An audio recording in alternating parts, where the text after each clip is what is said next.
Bismillahirrahmanirrahim. Assalamualaikum warahmatullahi wabarakatuh.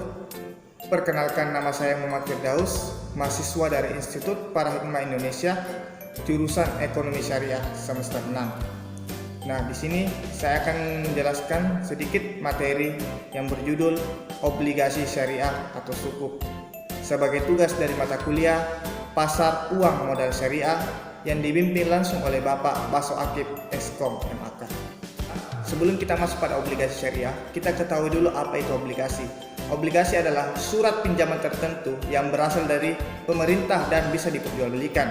Jadi dapat dikatakan jika obligasi merupakan surat utang piutang pada jangka waktu tertentu dan memiliki bunga.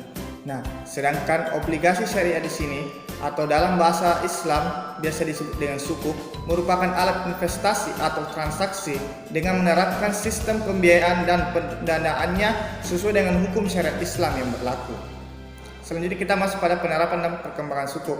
Nah, di sini kelembagaan pasar modal, struktur kelembagaan pasar modal di Indonesia diatur di dalam Undang-Undang Pasar Modal berdasarkan undang-undang itu pengawasan pasar modal yang dilakukan oleh Badan Pengawas Pasar Modal dan lembaga keuangan yang kemudian diganti oleh Otoritas Jasa Keuangan berdasarkan Undang-Undang Nomor 21 Tahun 2011. Termasuk di dalamnya lembaga dan profesi terkait dengan pasar modal, yaitu yang pertama manajer investasi, yang kedua biro administrasi efek, bank kustodian, pemeringkat efek, otoritas jasa keuangan, wali amanat, bursa efek Indonesia, lembaga clearing dan penjamin, penjamin emisi, perantara perdagangan efek, lembaga penitipan, penyimpanan, dan penyelesaian. Selanjutnya, implementasi sukuk di Indonesia. Implementasi sukuk di Indonesia dilakukan melalui tahap-tahap. Yang pertama, tahap persiapan, di mana perusahaan yang akan go publik melakukan persiapannya. Kedua, tahap penerbitan sukuk yang dilakukan oleh perusahaan penerbit sukuk atau untuk sukuk korporasi.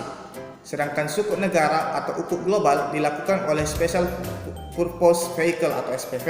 Pemasaran sukuk mekanisme perdagangan efek tidak hanya melibatkan Bursa Efek Indonesia atau BEI, tetapi juga melibatkan perusahaan efek sebagai perantara perdagangan efek dan juga PT Clearing dan Penjamin Efek Indonesia atau KPEI sebagai lembaga clearing serta PT Kustodian Sentral Efek Indonesia atau KSEI. Selanjutnya, perkembangan sukuk di dunia. Perkembangan sukuk di dunia dimulai dengan penerbitan sovereign sukuk, namun pada tahun-tahun berikutnya sukuk korporasi atau corporate sukuk lebih mendominasi.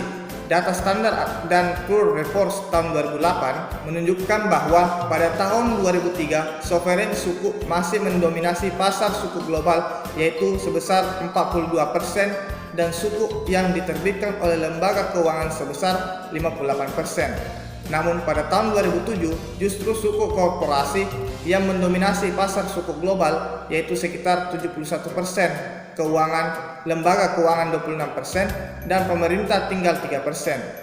Umumnya penerbitan sukuk korporasi ditujukan untuk ekspansi usaha terutama oleh perusahaan-perusahaan besar dari negara-negara Timur Tengah dan Asia Tenggara atau Malaysia.